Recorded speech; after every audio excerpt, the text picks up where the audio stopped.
Thanks for listening to Uncle Sam's Soccer Podcast, keeping you up to date with the latest in American soccer. And don't forget to subscribe.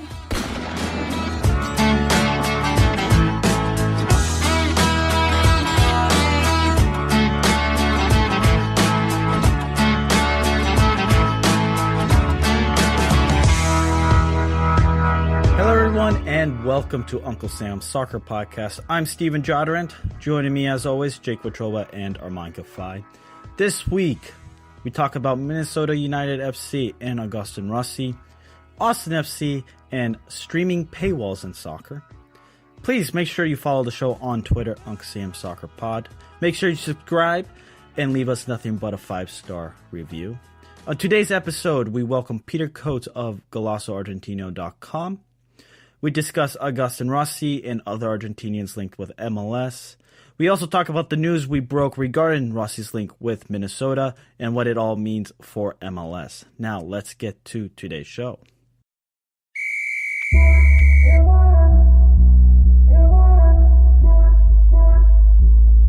Fellas, how we doing? Well, I'm not throwing up like last week, so I'm doing great. Oh, there you go. Jake? Fantastic. I'm here. I'm alive. We're breathing, so couldn't be better.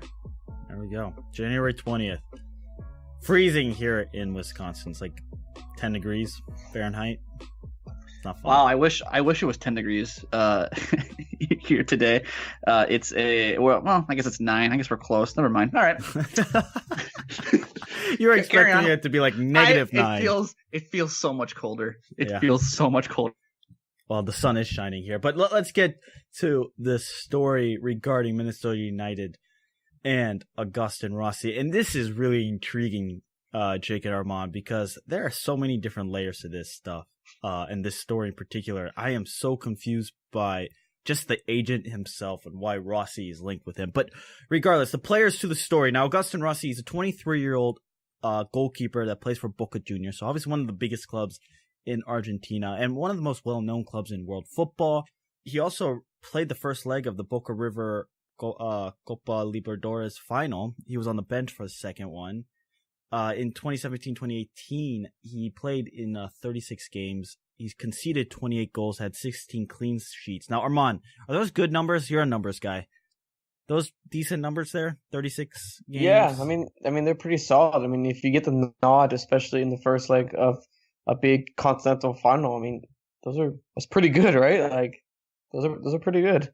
Then you have Minnesota United FC. Now, Jake, your team here conceded over the last 2 seasons 141 goals. So goalkeeping is a need.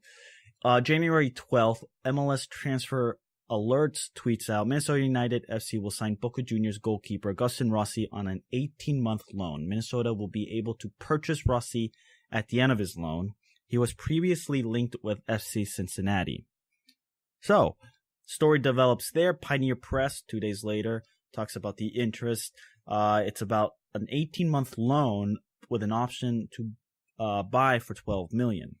Now, at the face of it, you would say there's not that much. Then you have these allegations of domestic abuse, violence, in which there are text messages from the ex.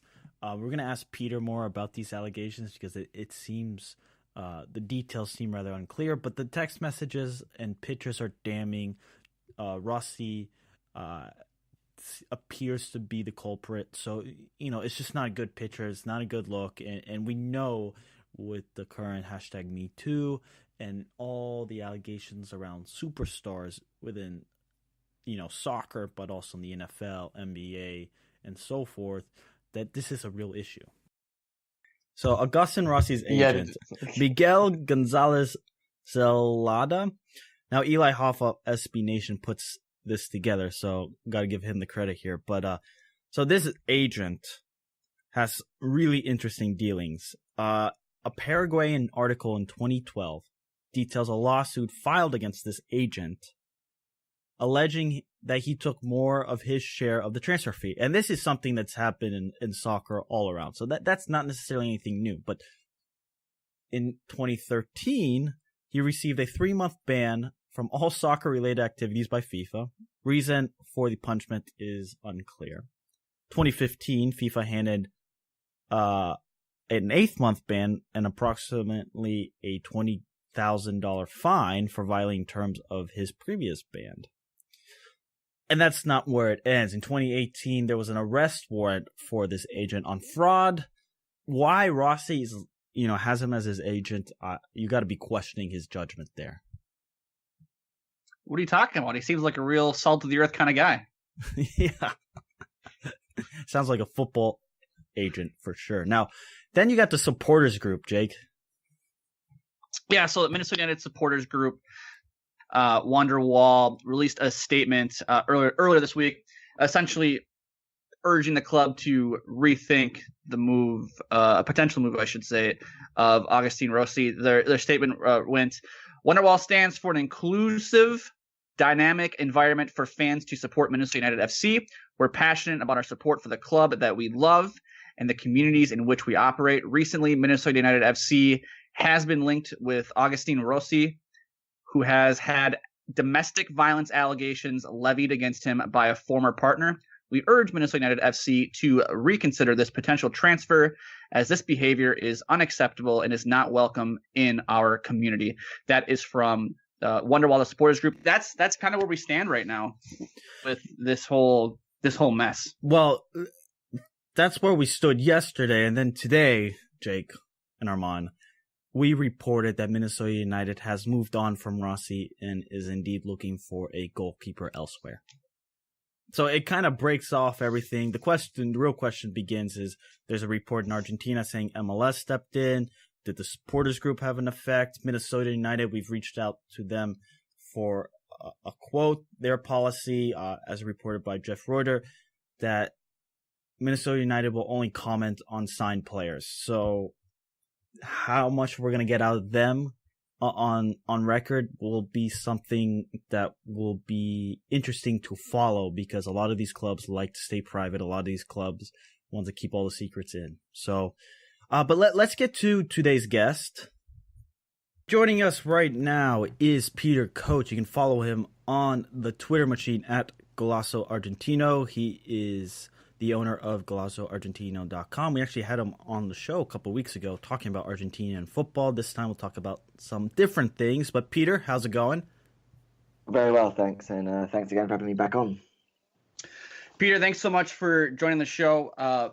One of the big talking points here up in Minnesota, that's where I'm based out of, is this potential loan of Boca Juniors goalkeeper Agustin Rossi to Minnesota United. Now, there's been some domestic violence allegations made against him over the past couple of years. Could you provide a little bit of background information, or maybe give us some more details on kind of how these allegations came to be?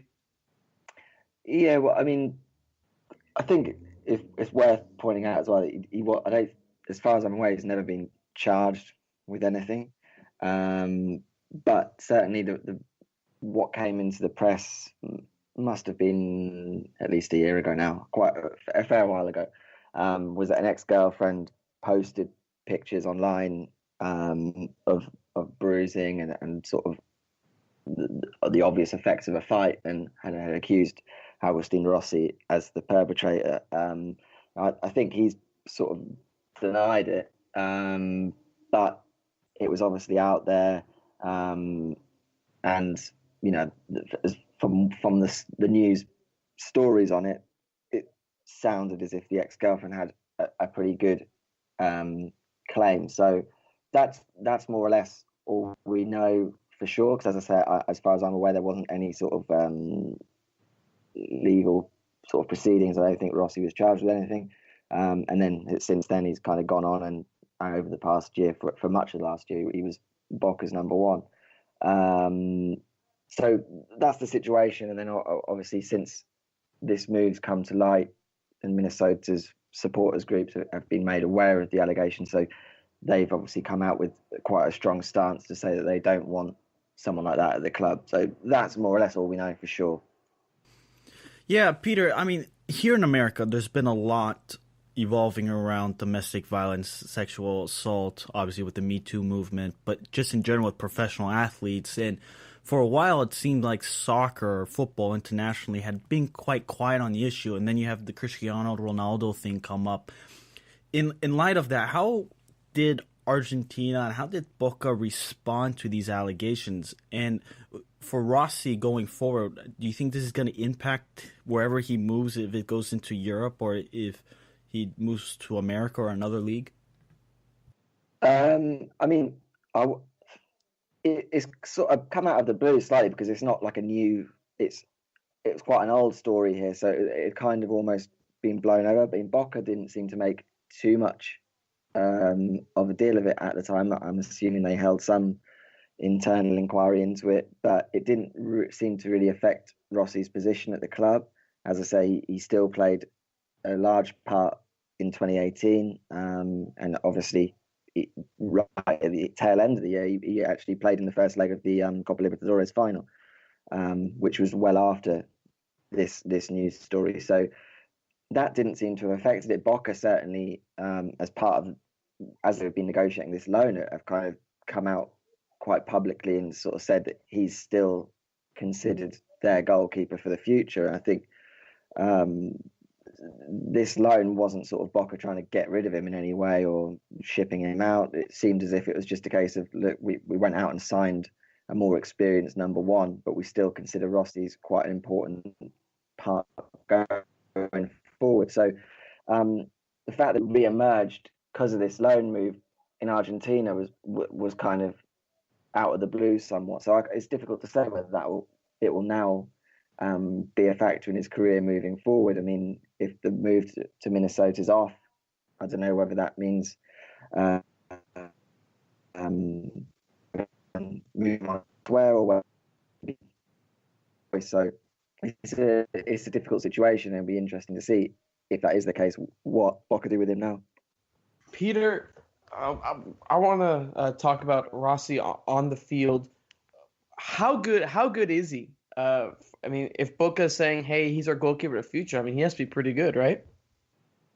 Yeah, he is, and I think it's a bit unfortunate, really, because the first leg of the Copa Libertadores final, he was one of the people that, even though he'd been under a huge amount of pressure leading up to that, the injuries that saw him then start the game, he actually ended up being one of Boca's best players, and people were coming out saying he was terrific and very unlucky then to be replaced by Andrade for the second leg once he had become fit again, because there was obviously that delay for the second leg after all the problems. So he is a good goalkeeper, and I think the problem is, to some extent, was that at 23 there was still a few errors, and I just think once you've made a couple of errors for a club like Boca, if you're not a real established name, then it can be easy then under the spotlight for supporters to slightly get on your back and sort of say, okay, well, we've got a lot of money, we've got great talents all over the pitch. Why do we have a guy who maybe isn't the best keeper in the league? And I think that's the situation that it became just a bit difficult for him to be considered number one. But that doesn't necessarily mean that he's a bad goalkeeper. As I say, he's only 23, which, especially for a goalkeeper, is very young. And has always been considered very highly when he came through. First with Chacarita Juniors, moved to Estudiantes, where again he was very promising. Loan at Defensa y Justicia, where he looked great. And he sort of looks at him then at, this is one of the top young goalkeepers in the country, so he kind of really earned his move to Boca at that point in 2017. So he is a good goalkeeper, a good prospect, and I think he would be a good signing for an MLS club, put it that way. What would these moves mean for future Argentinian players? As you see, MLS is expanding. They're going after young, talented players. Obviously, Barco going to Atlanta United. But for the future of the sport in Argentina, is MLS viewed as a next step forward in a player's career? I mean, in honesty, it isn't yet at that point. I think it's seen as a possibility for certain players. I mean, it varies between certain players. I think the Barco situation was sort of outstanding because that was a player who was playing at one of the biggest clubs in Argentina, had just been instrumental in them winning major trophy and was expected to go to Europe. So that was a shock. But I think some of the other moves, or someone like Rossi, perhaps wouldn't be someone who European clubs are clamoring for. So you'd say, okay, well, in that case, it's not a bad move. I mean, the key anyway with a lot of these young players is how often are they playing? They need to be playing football. So the argument which I often make online when people bemoan the fact that an Argentinian young player is going to the MLS is that, well, look, you guys all want to see them go and play in Europe, but I'd rather see them go and play in MLS and play every week than go to Europe and sit on the bench or in the reserves somewhere. So I think depending on the player can still be a good option. And certainly I think there's other advantages to going to play in the US, which players, again, are sold on in terms of getting paid on time. So the admin side of things is a selling point, because in Argentina and in South American football in general, it can be a mess in that regard. So too, just safety in general.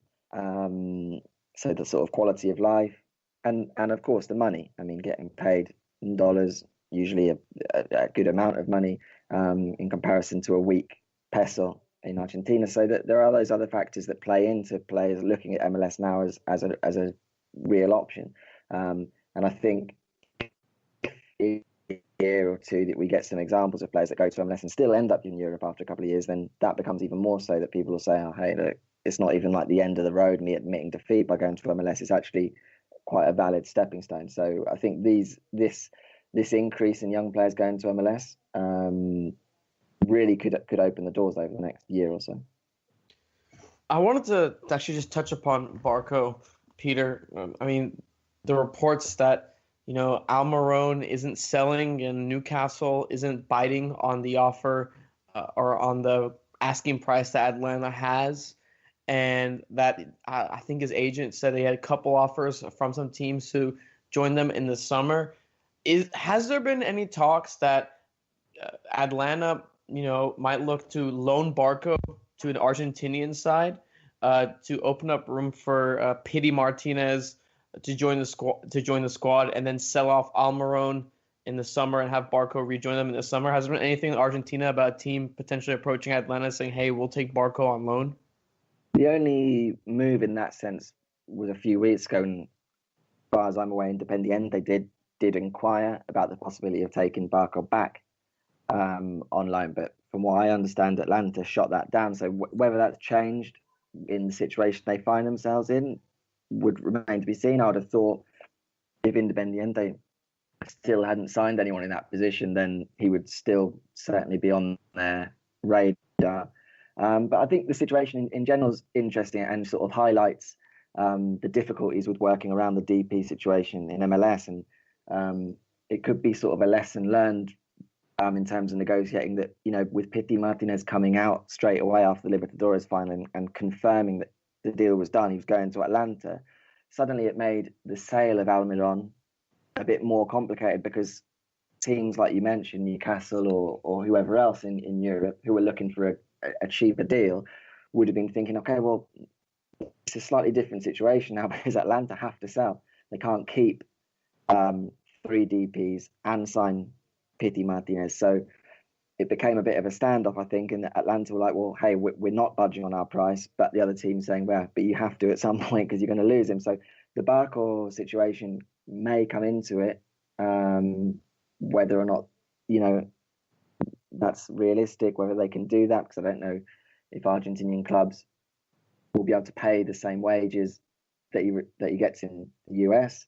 So it's a difficult one that's going to work out. I mean, certainly the signing of Martinez is a massive coup for Atlanta, but it has created a headache, I think, for them now, trying to sort out their DP positions for the coming season.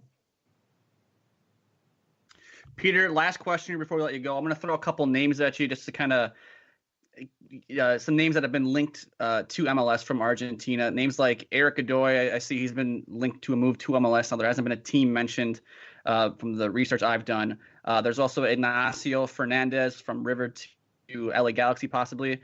What extra information can you provide us on those two names?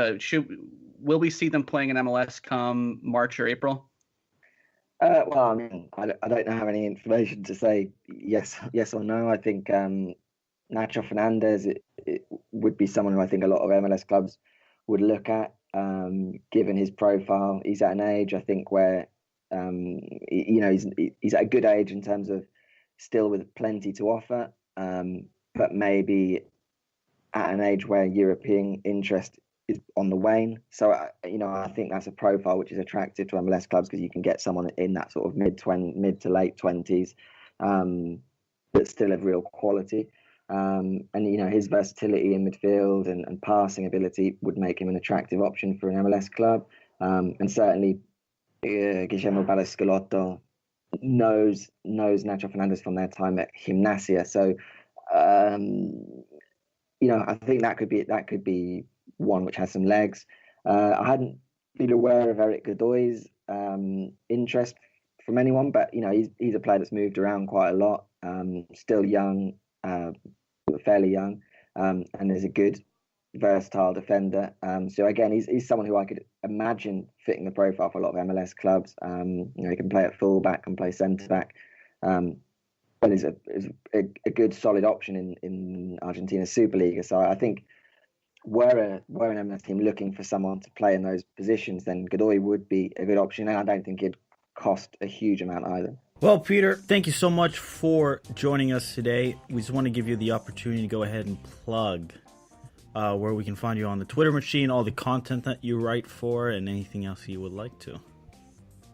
Yeah, I mean, like you mentioned before, Golazo Argentino is the Twitter and the site. So if you go to Twitter, you'll see any of the stuff that I'm doing. If there's like a podcast up or anything like that, you'll be able to see it on Twitter. And yeah, that's the only place really you see anything I'm doing. Awesome. Well, thank you so much, Peter. All right, no worries.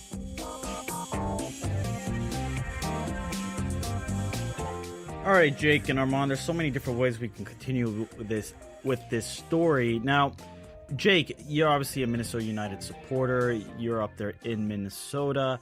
So the fact that the fan base has come out and said, we do not want Minnesota United linked with this player, do not bring him whatsoever, you have to give some sort of credence to the fans for sticking up with some sort of principles, because if you look at the NFL, I think it was Sports Illustrated talked about how Kareem Hunt is linked with a bunch of clubs now, and Kansas City let him go after there's video of him, beating a woman and the allegations of that. Right. I mean, and we can't definitively say if the statement that was put out by the supporters group, if that was the ultimate deciding factor on Minnesota United saying, you know what, we're not gonna push forward with this.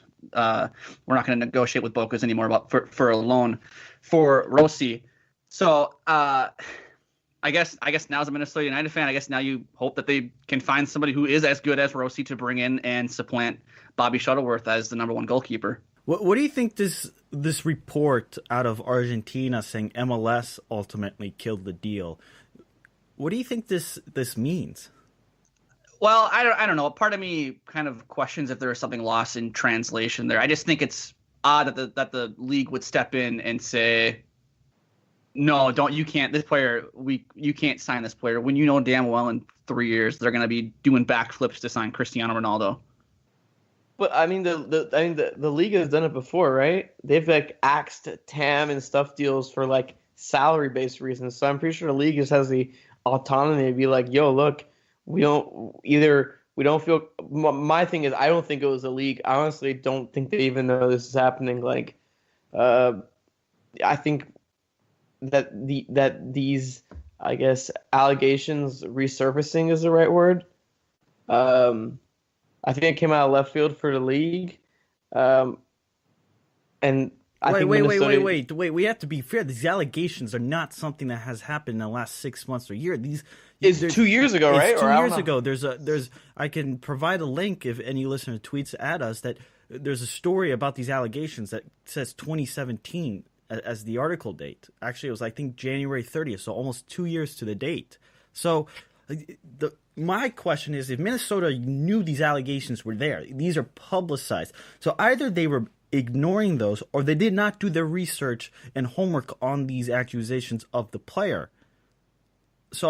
He wasn't charged though, right? According to Peter, no, and the agent. This was reported. The agent's kind of crooked, right? Well, yeah. The agent is a total crook, but the agent is going to provide some sort of document to Minnesota a couple days ago. This was reported that Rossi does not have a criminal record in Argentina. This TYC Sports of Argentina has obtained what appears to be some sort of document. So the agent will present this to Minnesota United in hoping of restarting talks of the move. Now, this came out a couple days ago by Eli Hoff of SB Nation, who has a long blog there continuously updating on the situation. Now, it seems to be, according to our source, who is very close to the club, that it seems like Minnesota United has officially moved on. So I guess the real question is, what decision made them move on? Was the supporters group letter a factor? And ultimately don't think it's that big of a factor that the fans said anything, because the clubs will do what the clubs will do. I mean, look at the NFL. Look at all the signings they've made throughout history. Some real bad people have played professional football. So, and the fans have had mixed feelings about it. I think low-key Minnesota dodged a bullet in terms of signing a keeper would probably be ridiculously expensive. In terms of strictly roster moves, if they need to improve the keeper position, I don't think this would be the right way to go about it. Getting a keeper that, let's say you purchase him after end of one year, he's over the TAM threshold. You can't buy him down with TAM, and you're stuck with a DP keeper. But I think the only DP keeper we've seen in MLS is Tim Howard. And look, we I think we all know DP keepers aren't really the best way to use money. I think there's plenty of talented American keepers out there that just need, like a Zach McMath. Like, you can acquire a Zach McMath from a squad. I know he just got traded. I forgot where, to be honest with you. But if you acquire a guy like a McMath, he doesn't cost an international spot, and he won't cost you a DP or any target allocation money. I don't know. Just my 2 cents. I think I dodged a bullet just based on roster construction. Well, I mean, they still have time to kind of bleep this up, though, because we did receive information that they still are looking for a goalkeeper. So I'd have to imagine that means Dane St. Clair. Come on, man. He'll be hanging out with Steven and Madison this summer. I think they're gonna go international still to fill that. I hate it because I think even Portland just went international with the goalkeeper, and it's like, why? Like, it's a wasted. You went to the MLS Cup. You went to MLS Cup, and it wasn't because your keeper was bad. You didn't lose MLS Cup because your keeper was bad. Like, I don't get it. If I was MLS GM, I'd do like 100 things different than half these guys. Well, we go. Also, you want to hear a funny story about Manny Lagos? Since we're talking about Minnesota United, because I don't know why, but I haven't said this to many people, and it's been on my mind. Yeah, well, we're talking about Minnesota United. So do you remember that game where there was a massive rain delay? Actually, I don't know if y'all remember, but I think Jake might. It was a big rain delay in Dallas. They're playing at Dallas. The game started at 9 p.m. I don't know if you remember it. Yeah. So we were sitting there in the press box, as journalists do, just writing stuff, and I forgot who it was, but someone made a really errant pass in the middle of the park, and okay, it was a bad pass, Minnesota United. 10 seconds later, you just hear that someone slam a table, and we're like, what's going on? And on the field, nothing had happened. Like, oh wow, like something significant happened. Nothing really had happened. Well, we look, and it's coming from a technical director spot in Minnesota. He did this throughout the whole match. It would be a bad pass, and then 5 seconds later, something would just smash, like in the thing. It was just like, why are you delaying yourself 5 seconds? You're watching a live game. It's not like you're watching a stream, and like it was just so bizarre. And he came out just looking like gassed, like. And I don't think Minnesota even played that bad, to be honest with you. It was like a 2-0 loss. Like, I don't know. This is a funny story about Minnesota United from like the one interaction I've had with them. Well, there you go. Listeners, follow us on Twitter, UncSamSoccerPod, at Armanca5 for the latest FC Dallas. Follow us on Sam Soccer Pod for news regarding U.S. soccer in general. At Jake Wetruba, at Steven Jotter. And come back tomorrow. We'll be talking about the latest official club of MLS. In fact, the most hated team in MLS, and they haven't even played. Austin FC.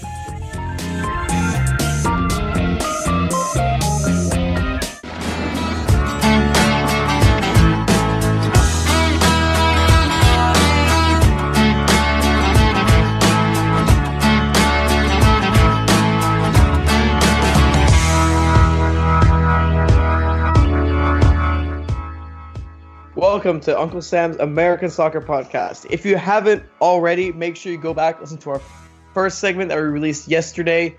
We spoke about the Agustin Rossi domestic violence allegations. Now, on today's episode, me, Steven, and Jake talk with Josh Babetiski as Austin FC was announced this week as MLS's 27th team. Now, let's get to the show. All right, joining us now on the show is Josh Babetiski. He's been the guest on the show a couple of times. Josh, how are you doing over there in Austin? Doing well, guys. Thanks for having me back on the program. I think this is my third cap. Yeah, I think so, right? Yeah, third, right? Is this the guest we've had on most often now? We gotta start tracking how many repeats we have. Yeah, we have to X out Josh. We gotta find another Austin person to throw on the list. I can give you plenty. I was just gonna say how honored I was, but now I'm taking that back. It's one way to look at it. Don't feel too honored just yet. But Josh, MLS 27th team introduced to MLS. You were there at the announcement party or event. How was it? Oh, it's fantastic. I mean, it's just, for me, it was 5 years of, hard work and effort, like culminating in like, oh, now it's real. And it's like, for real. Because, we've been in months of like, well, we know it's going to happen, but it was always in this like quasi official state. But to actually have the commissioner of MLS up there on stage and, say the words, the 27th team, really was such a great feeling, and it was such a great night and such a great event. Yeah, Josh. It's almost like you said, the 5-year thing. It's like you finally crossed the finish line of the vision of bringing MLS to Austin. I guess one thing I want to know is, what was it like sharing that big old bear hug with Anthony Precourt and giving high fives to Don Garber? I saw that he was and Mayor Adler. Don't forget Mayor Adler. Yeah, our mayor is great. Yeah, Steve. Our mayor is great. We're fortunate to have a very excellent mayor, and he's very approachable, very he's great for remembering people. Like, you can be like one city hall fish. He just kind of remembers people. Like, he's got that ability. So it's great to have them all come rolling down. And, I think for Anthony Precourt, it was a big relief too. And he talked about that like in his comments of, kind of the dude's had an interesting, past year plus with all the drama, going on around, bringing Austin FC into the world. I think it was good to just see a friendly face on the rope line. I think, but it caught me off guard. But I'm happy for him. I'm happy for us. I'm happy for Austin. It's a great, exciting day. We hug here. We're friendly people in Austin. We're huggers. So. Well, I would say that about Texas in general. Friendly state, right? Yeah. No, but absolutely. Josh, maybe you could clarify this. What's the connection with Lawless and Austin FC? Obviously, during the playoffs, he had the sticker on his computer, and maybe Jake and Armand, you guys could touch on this. Alexi Lawless talked, and I find it fascinating how he's rising up the ladder there in Austin as far as an important soccer figure. I think he is, mostly because I think he was, one of the few, you guys fall into that group too, that was really willing to kind of tell the Austin side of the story. While I get all the anger and animosity around, the clarifying the situation at the front office level, the soccer, the city itself and the supporters here, I think really weren't getting kind of that fair shake, that fair coverage. And I'm actually the one who gave Alexi that sticker at South by Southwest. And I talked to him a little bit about it after the announcement and the event. And basically what I had said to him is, I thank you for coming and thank you for doing what you did, putting it on your sticker. I'm sure it was, just you being a rabble rouser. I said, but it meant a lot to us as supporters here that there was somebody in the mainstream media that was really calling to attention. There are fans here. There is support here. There are people that want soccer to happen here. And, the fact that, he took that on and helped kind of give us equal time in his own way was huge and a great opportunity. So we gave him a new sticker though too, because we're like, okay, we're off that brand now. So if you can replace that, that would be great. So. I guess, Josh, I want to ask you this. My big take on the show, and Steven and Armand can attest to this, is here we go. Stoking the fire. I really hate MLS rivalries because I think they're just really kind of BS and just this forced thing that the league pushes on people. Like, oh, New York is red, New York is blue. That whole stupid thing. I think it's incredibly fake, and I think there there's probably like one or two genuine rivalries in MLS.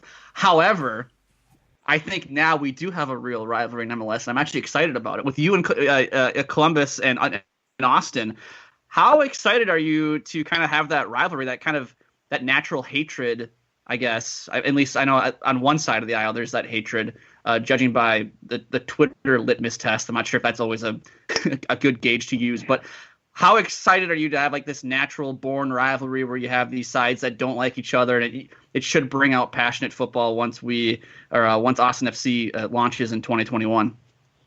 Yeah, I don't know. I mean, I've heard a couple of the pundits kind of make that comparison, and I'm sure, the media is going to try and make it a thing.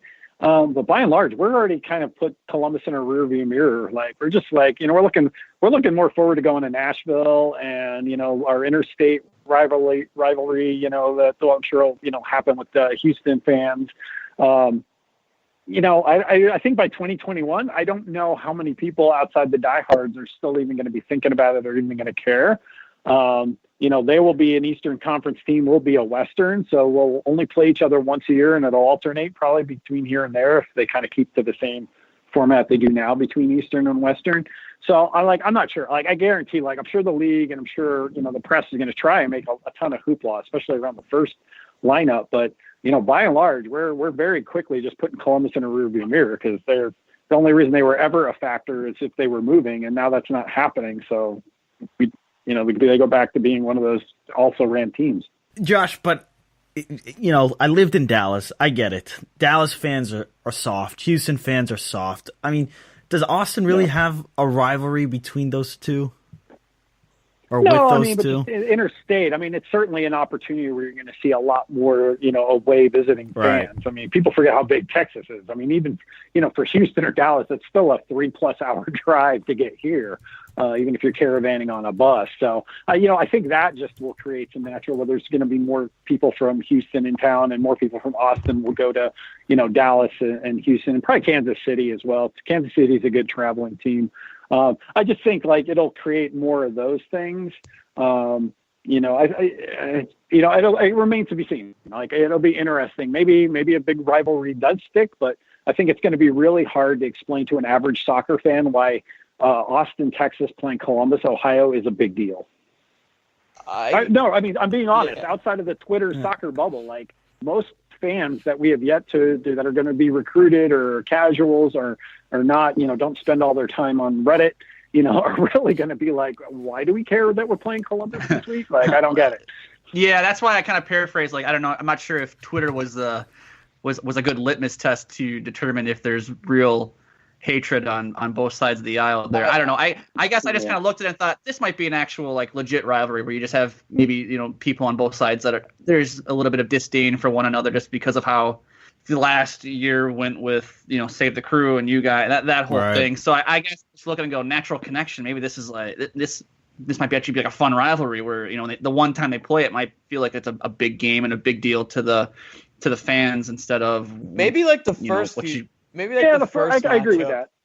Yeah, I think the first one will be just notable because, it'll be bubbled up and people will be trying to explain it. But yeah, I don't think soccer Twitter is a really good litmus test for like any kind of mainstream. I mean, although judging by current soccer Twitter, like Columbus is still having a really hard time letting it go. But I think Austin's mostly just like, we got a team, we're partying. Oh, look, there's still these guys trying to get into our threads. But otherwise, I think we by and large stopped caring. Steven, let me ask you this. Yeah.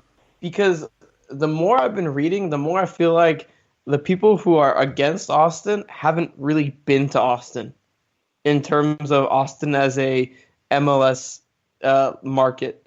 I've been reading like some things, and it's like, have you actually, because Steven, the more I've been thinking about it, I mean, the more I've visited Austin. I was in Austin, I forgot when, a couple months ago. And I think it's like almost a natural fit for MLS to be there. I don't know about you, Steven. Like, do you think so? I think just everything around it's the emerging city. Mm-hmm. And a lot of people are starting to move there as well for their jobs, which you kind of create like an Atlanta effect with some transplants who need something to get behind. What do those Atlanta transplants get behind? They got behind Atlanta United. I'm confused why everyone's really skeptical that Austin can't be the same way. Well, Josh, I think you can answer here in a moment about the specifics, but I think just in general, Austin fits the profile. And MLS has been linked with the city of Austin for a while. This is not something that has come up just in the last 2 years pre-court saying, oh, let's just move to Austin. No, there's a specific reason why he saw Austin as a fit.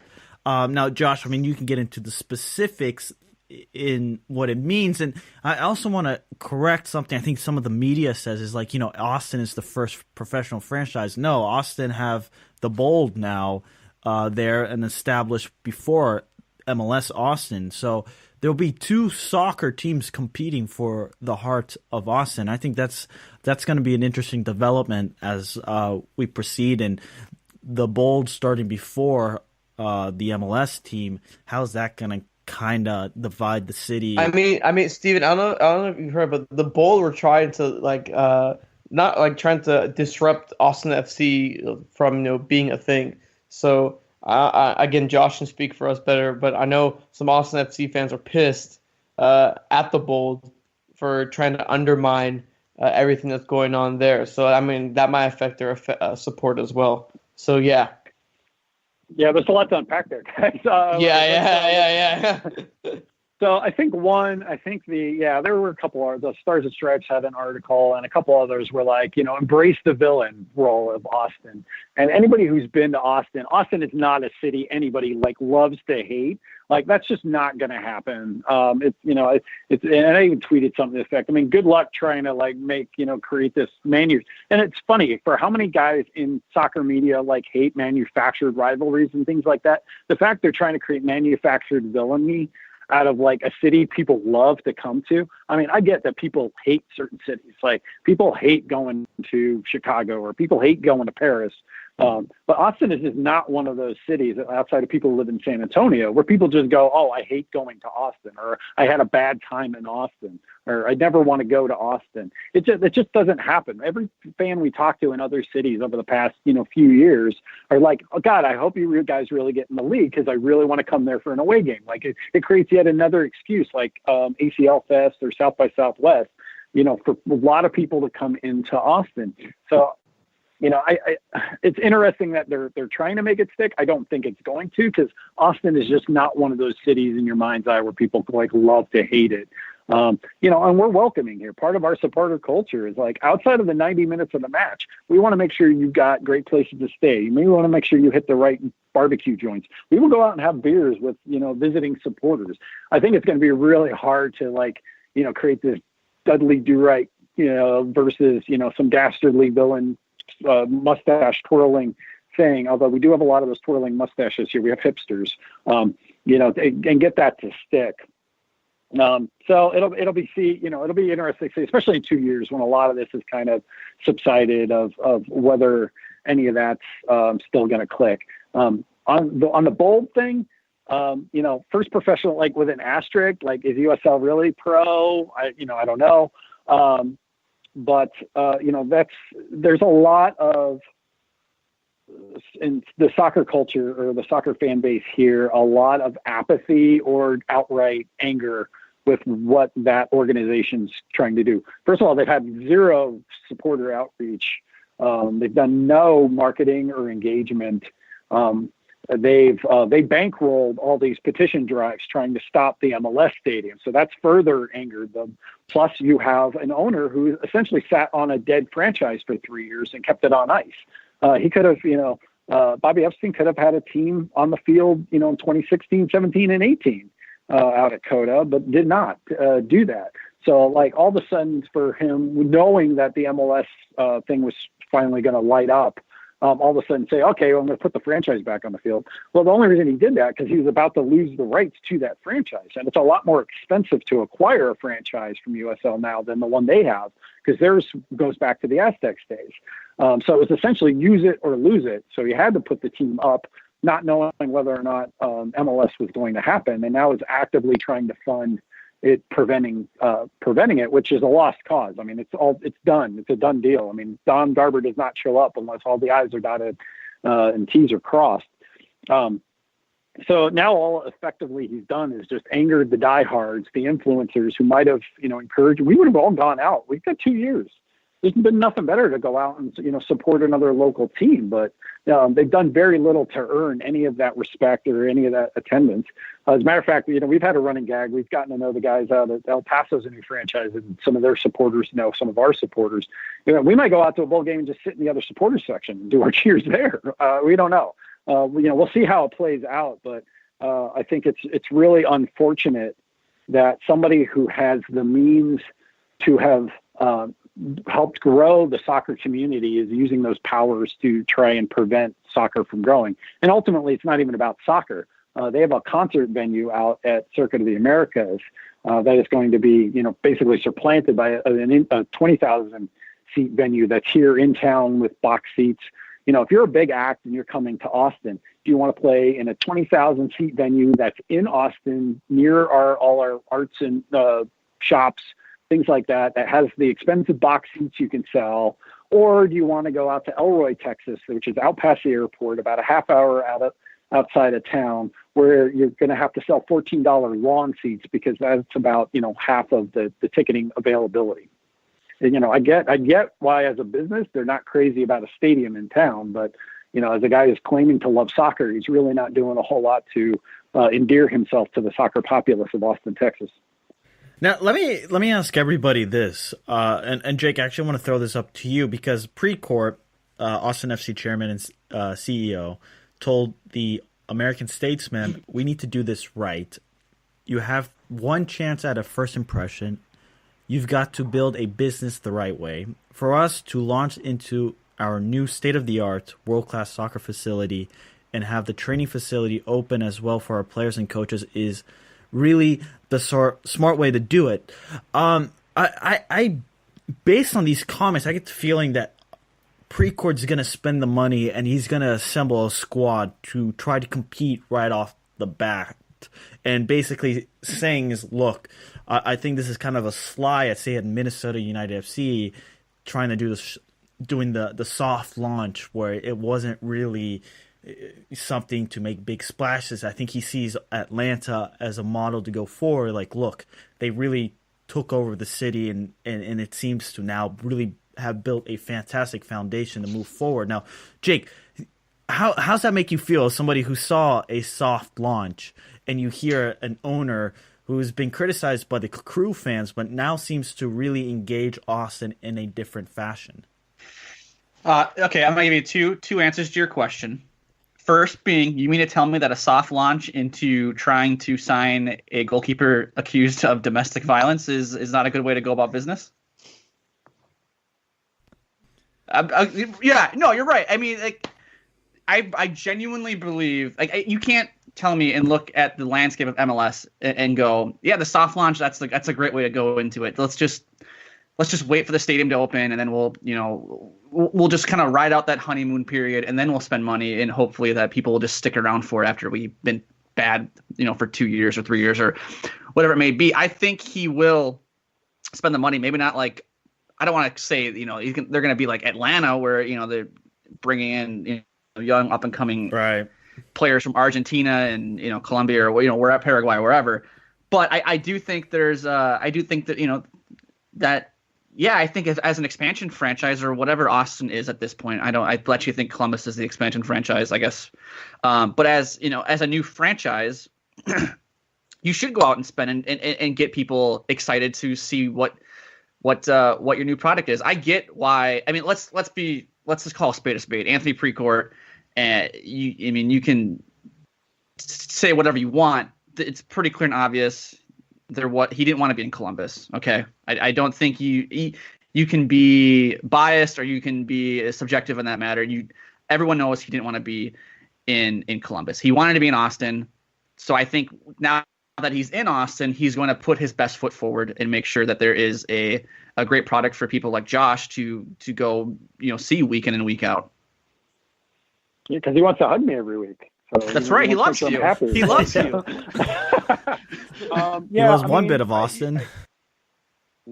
I think there are many things to complain about MLS being a single entity structure, but I think one of the things you can't is they do have the advantage of this tribal knowledge where they are learning from previous rollouts and trying to apply that to when they go to the next markets. So if you look at LAFC, which had like a 3.5-year lead time, and then Atlanta, which had like a 2.5-year lead time, I mean, they see what things are hitting and what things are missing, and they see kind of having this ramp up time as being highly advantageous to making sure that they deploy in the market the right way. I mean, I know these guys were all ready to field a team down here in 2019 if they were moving a squad. That was always kind of like it's not ideal, but if they can't continue to play in Ohio, then we're going to bring them down here and we're going to figure it out and make it work. So I think everybody I've talked to, nobody's mad that we're waiting 2 more years. Like, some people think like, well, no, we kept our team and now you guys got to wait. And I'm like, that's not a bad thing. We want to ensure we get this right. We're looking at the long-term view here. We don't want a half-ass rollout. We don't want a rushed thing. We don't want to go out to the Dell Diamond, which is way up in Round Rock, trying to build a huge fan base when, a lot of the fans, it's a haul to get up there. From where I'm at, it's like a good 40, 45 minutes, and it's way out where you don't want a stadium. I mean, it does well for baseball and the baseball fans out there, but it's another baseball field. We see how well that works with New York City FC trying to put a pitch across a baseball diamond. So nobody here is complaining about that 2-year wait. I think that 2 years gives them a lot of time to make sure they're doing the right connections within the community, that they're building up the right the right staff. But I mean, they're also not sitting around either. Like, they're already deploying the academy.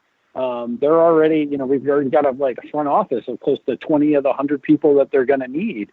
They've been engaging UT. So nobody's sitting around. But it's 25 months sounds like a long time until you realize all the things you actually have to get done. Isn't that the standard now? I guess in MLS was outside FC Cincinnati, but I think even FC Cincinnati was kind of just like, all right, we're ready to go now. We'll go now.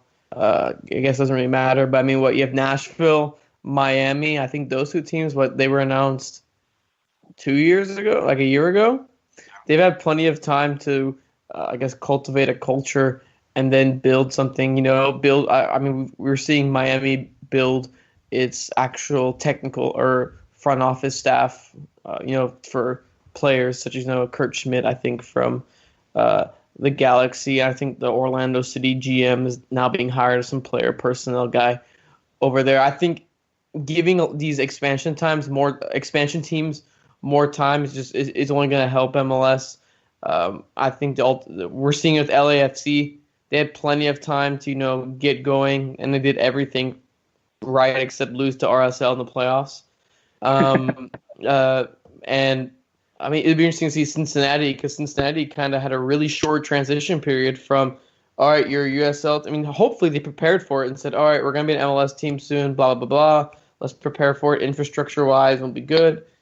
But they kind of have a short turnaround if you think about it. They were announced like an MLS team, I don't know, they did the Minnesota. They did the Minnesota United thing where they were announced in the summer, then 6 months later they're already fielding the team. They're already in the league. Exactly. So it's a lot tougher for these teams, and I wonder for some of these squads if being like a team like Atlanta compared to a team like FCC or or Minnesota, it's more of an advantage for. I mean, I guess it obviously is more of an advantage for these teams to have that extra lag time to make sure everything is right, and for Austin FC to actually be in their stadium. I think it's gonna be huge. I think that's gonna be one of the biggest things. That's huge. I mean, I think that has to be one of the only MLS teams to do that, right? Because Atlanta started in Georgia Tech's field. I can't remember the name. Bobby Dodd. They started in Bobby Dodd. Minnesota obviously started TCF. FCC is going to be starting at Nippert. Inter Miami apparently LAFC is the one that opened up with LAFC. Yeah, I guess. Yeah, LAFC. And we saw LAFC worked out. So, I mean, I think Austin FC set up really nicely for the future in terms of starting off your own stadium. I think is one of the biggest things out there. Word has it we have the same architect that did Bank of California Stadium. Oh, that'll be exciting. Yeah. I mean, those renders for that stadium look really nice. I'll say it right now.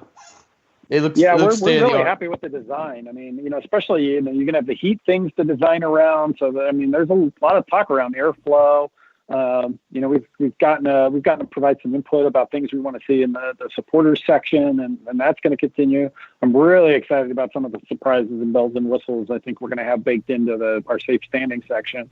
So it's going to be there's going to be plenty to talk about over these 2 years too. It's not going to be like, all right, well, we'll see you guys in 2 years. I mean, there's going to be like a flurry of periodic announcements, whether it's the groundbreaking to starting to bring in the technical staff in it, whether that's a year or so. There's going to be no shortage of activities and updates and things keeping us occupied until we get to our first kick in March of 2021. No doubt. And Josh, last question here. Do you know any of the bells and whistles that are going to be in the stadium that you could tell us? No. One of the criteria too was about LEED certification. Austin, since the building will technically be owned by the city of Austin and leased back to the club, it has to comply with a lot of the city things. And when you build structures here in Austin, there's a lot of attention paid to green amenities. So I don't know. You can see it in the renderings. There's going to be rainwater retention canisters. To try and do there's a hope to kind of have a zero waste, zero emissions, where kind of everything offsets itself. And we'll see how close we get with that. But I know that they're putting on an inordinate amount of time in making sure how the air moves out there. We went out to do an impromptu Facebook Live on New Year's Day out at McAllen. We took lawn chairs and hopped, we kind of went in there and set up in the dirt. The air moves around there. It's I don't know what it is about just the surrounding geography, but the crosswind, and I don't know if it's because of the train tracks are there, or it's warehouses on one side, but then you got taller buildings. Air moves around, and you got to concentrate on that, because even if you're starting games at 8:00 at night in the middle of August, it's still 90 degrees out. I mean, the sun's not beating on you. I know the canopies are 100% coverage over the seats. And then, there's going to be a band area out front. I mean, none of this stuff is top secret, but I guess if you're not in Austin, you might not be paying as close attention to some of the details that they put into it. And it's, it's got design aesthetics that look really Austinish. You don't look at it and it look the stadium in Minneapolis looks fantastic, but it definitely looks like an alien spaceship just landed in the middle of a Minnesota field, right? In some ways, this really will. I think, you look at it and you kind of go, yeah, I'm in Austin. This is totally what a stadium should look like here. And I think that just shows the attention to detail that the front office is really having to integrate into Austin life. Being next to the rail line is another thing, that how transportation and how people will get here. The fact that the stadium site is about 2 miles north of the actual population center of Austin. So basically, if you take all the population, you graph it out and say, okay, well, where's the middle of all these dots? The stadium itself is only about 2 miles north of that. Downtown is geographically south, but that's not where all the people are. We actually have more people that live up north toward Round Rock and Cedar Park that kind of offset that. So it's in a really good spot. You got a couple of major highways cutting through there. I think it's a lot of the unsexy details, but it shows that there's been a lot of attention paid to what's going to go in the stadium. And we're pretty excited for some of the things I think us as a supporters group are going to be able to do with the new facility and being able to have some input into some of the ideas we have as supporters of the kind of celebrations and other things we're interested in doing. Awesome. Some real exciting stuff there in Austin. Now, Josh, tell listeners where we can find you on the Twitter machine, where we can find any other things you'd like to plug. Yes, everybody's welcome. We're getting inquiries from South America. A guy from Germany wants us to send him a bunch of Austin Anthem swag. But you can find us at austinanthem.org. It's free to sign up for a newsletter if you want to stay tuned to what's going on in the adventures in Austin. We're also on all the socials. You can find us at Austin Anthem. And we're also a fast-growing Reddit community at r/AustinFC. Growing up the charts. I think we just passed Montreal with number of subs. But if you like to rage type in more than 280 characters, you can go to Reddit. Everybody can follow us there. We're super excited to be official in MLS and looking forward to 2021 and all the adventure in between. Well, absolutely. Now, listeners, follow us on the Twitter machine at UncSam Soccer Pod. Give us your response to any of the Austin stuff we talked about at Jake Wittroba, at Armand Kafai, at Steven Jodern. And come back tomorrow. We talk about soccer streaming paywalls and what it means for the growth of soccer here in the United States. Until next time.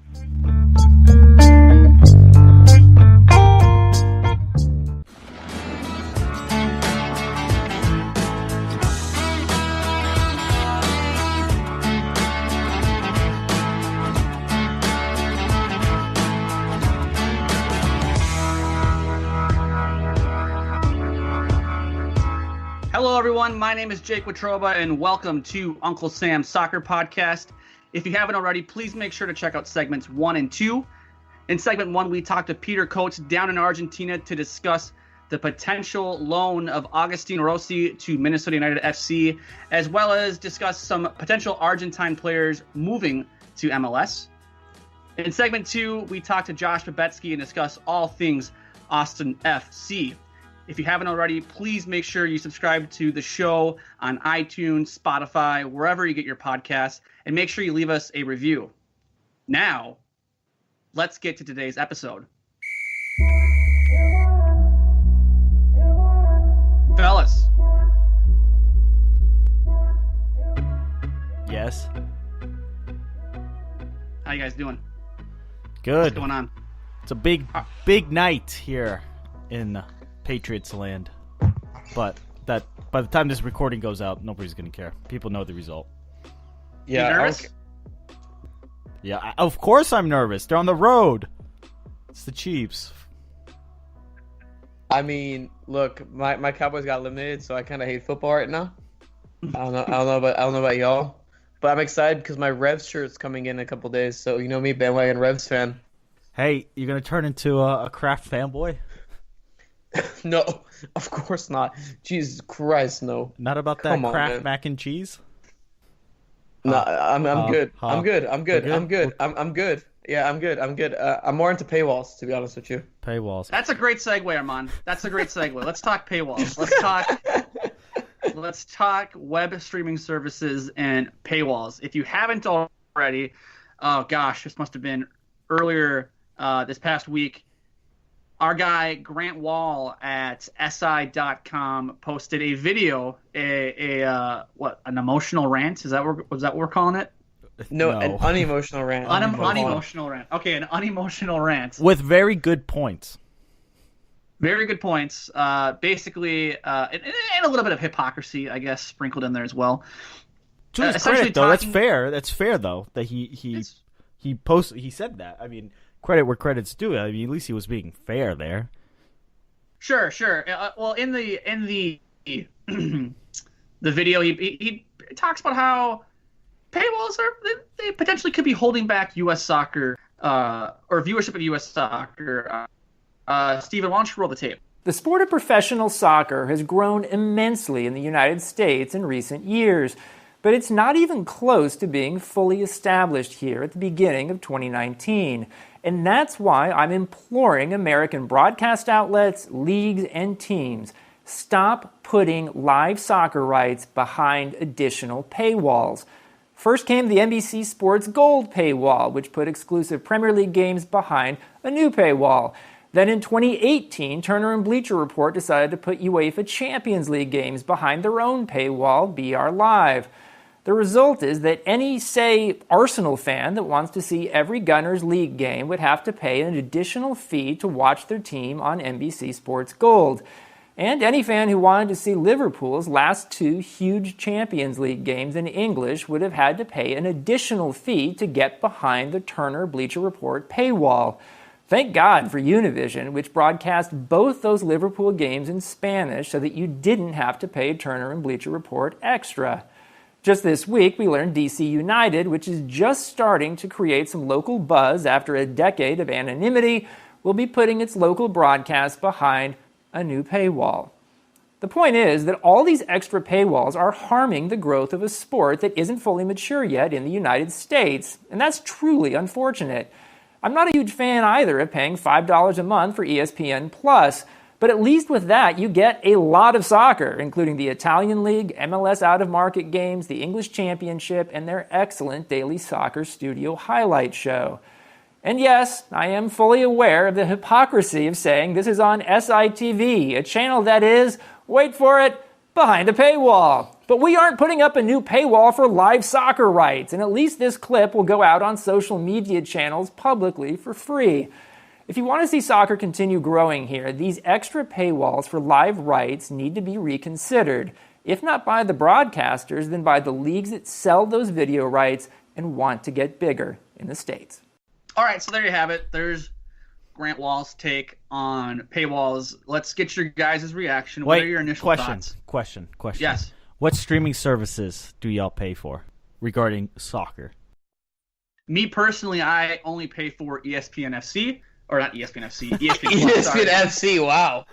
ESPN They must Plus. have some great content there. What am I missing? Yeah. Well, you're paying for stuff. I love Alejandro Moreno and Shaka Hislop. I like Craig Burley the most. Yeah, ESPN. God, I almost said it again. ESPN Plus is the only streaming service I pay for. I do not pay for NBC Sports Gold or whatever it's called, Fox Soccer Match Pass, Pass, whatever it's called. The DC United, I guess, paywall or streaming service that's coming out. I feel like there's one other one I'm missing. Yeah, you're missing the Champions League one. Oh, thank you. The Turner Sports one. Yes, Bleacher Report. Like the Champions League, the Bleacher Report one. That one is essentially dead to me. The Champions League's dead to me. I will not. I don't care to watch Barcelona destroy Genk or whoever the hell it is that they're playing in a pointless group match game. You know, it's like, Barcelona's locked up the group, but let's watch them play Lazio. That's gonna be fun, right? Like, yeah, but Jake, I think Grant Wahl's premise here is that hey, you didn't ask me about my ESPN Plus, man. I kind of hate y'all. Okay, we know that you have ESPN Plus. You know why? You know why? Do you know why? Why? Because you talked about I watch a lot of MLS. No, you watch a lot of Indian Super League. No, I actually just watched UFC for the first time in ESPN Plus, and honestly, it's top 5. It was honestly like I can't remember more worthwhile, but that's just the point. Like, I don't know. I thought ESPN Plus was great. I'm also kind of biased because I watched a lot of not ESPN talking Plus. about UFC. I was talking about the Indian Super League. Dude, I don't watch the Indian Super League. Steven, how much do you like paywalls?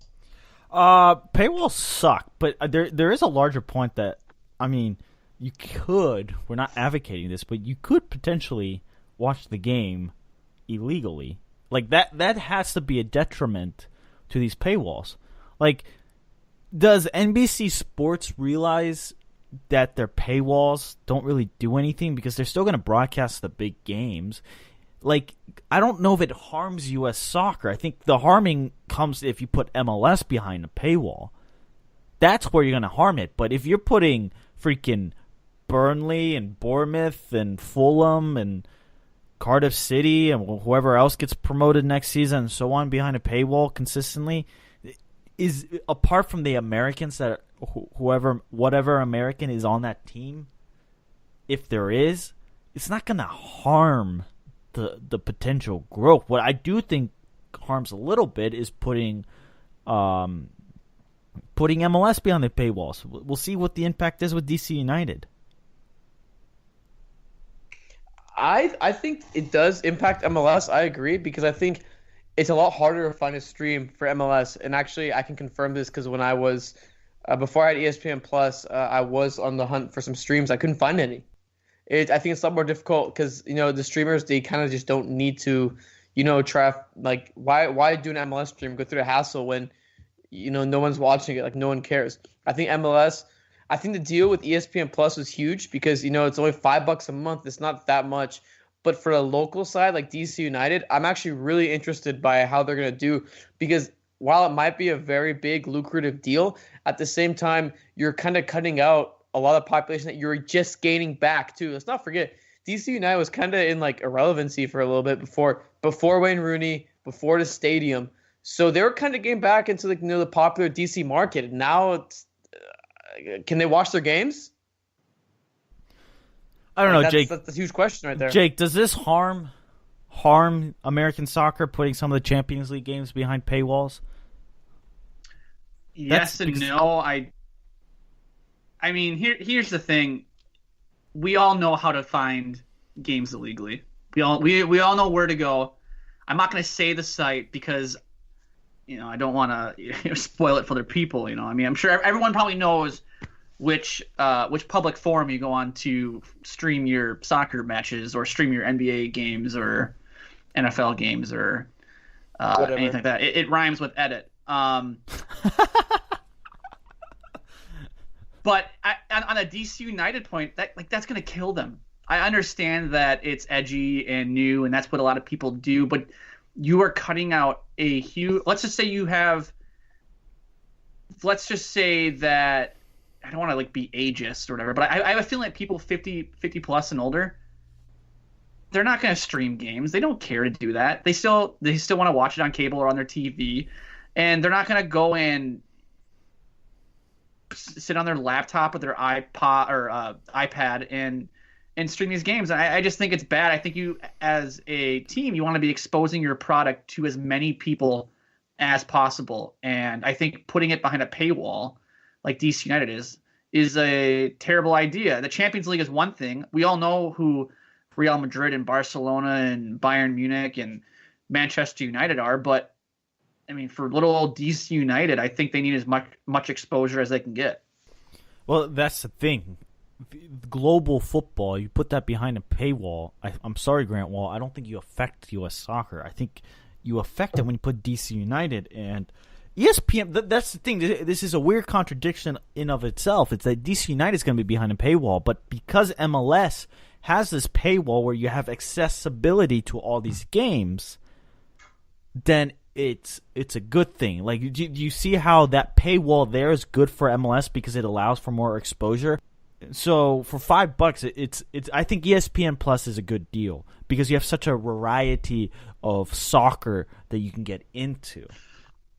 So let me cut you off there. Can one of you confirm for me if all USL matches were free on YouTube 2 years prior, or was it just a select few? And maybe a listener can confirm. I think it was all. So isn't there also an argument to be made that putting USL on ESPN Plus could harm the growth of USL? No. Why is that? You're only exposing it to people who are willing to pay $5 a month for ESPN Plus, whereas YouTube is free for everybody. Unless you had to pay for USL matches. I'm not a USL guy, so I never watched USL. Right. But I know exactly what you're saying. I think I mentioned this when the announcement that ESPN Plus was first grabbing USL. I think being on the same platform as these guys is more beneficial than being free in terms of, hey, look, I'm on YouTube. Because YouTube, I'll go dig for it and something, but if it's on the same interface, you're more likely to click on it. Like I think ESPN Plus has like this live feature. You go click on it, and all of a sudden, excuse me, you look through, and you're like, oh, there's a USL match on. Like there's nothing really on, but a USL match. I'll click on that because you're already on a sports app. The audience that's gonna watch US soccer are the ones who are gonna buy ESPN Plus for $5 a month because you're gonna watch MLS. Well, and that's your US soccer. Well, here's the only time I'm watching USL is if it's Nat football, if it's Colorado Rapids versus San Jose Earthquake, or I can Louisville City play Indy 11 or something like that. But I mean, I don't know. I guess for me, I'm not going to watch USL over MLS unless it's like we've notoriously said, Nat football game of the night. I don't know. It could very well be great for USL. I guess I'm maybe playing devil's advocate here a little bit. A part of me thinks that giving or offering something for free on YouTube is still better than putting it behind a paywall and only offering it to those who are willing to pay. Well, instead of offering it to everybody. This is what, at the time, USL President Tim Holt said in 2014 to SBIsoccer.com about this. He says, quote, YouTube eliminates barriers that previously stood between fans and the action on the field. We want fans worldwide to take note of the high quality of play in USL Pro and see the importance of the league in the North American soccer landscape. YouTube makes this process much easier, and we're thrilled to have this relationship. Major League Soccer, and the story continues saying, Major League Soccer and North American Soccer League, so the NASL, both have their own forms of online streaming for fans, though those come with a subscription to be specific package, i.e. MLS Live, with a number of MLS players expected to spend time on loan in NASL next year. Fans of MLS clubs will now have a chance to watch those teams as well.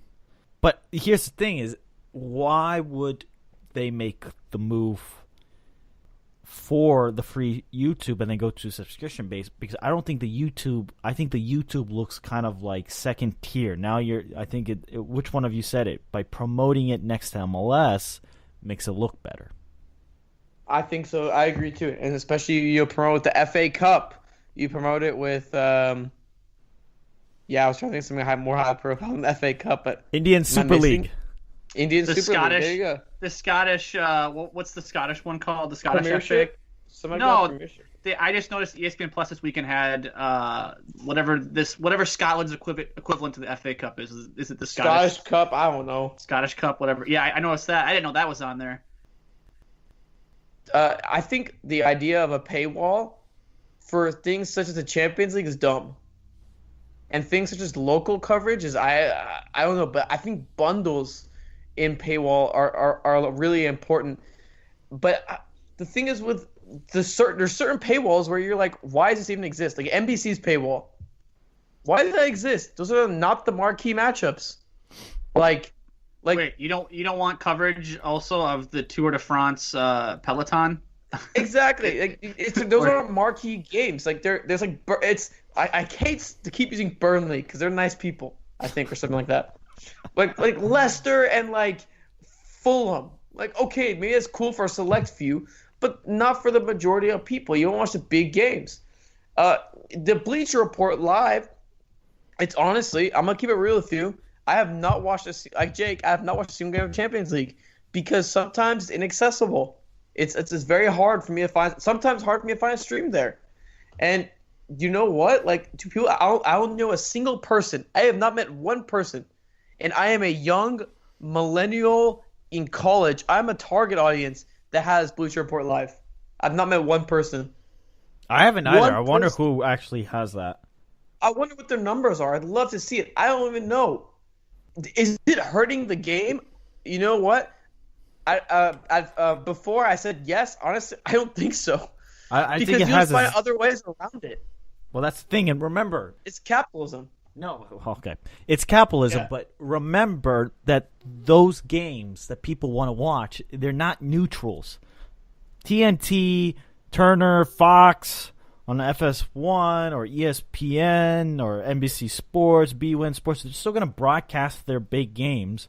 And people, if they have the subscription to those cable channels, are still going to be able to watch it. It's not like they're running away. They're still producing content. They're just putting a certain amount of content behind a paywall because they need to make money. So it is what it is. Follow us on Twitter, UncSamSoccerPod, at Jake Watroba, at Armand Kafai. Yeah, go Pats. Until next time.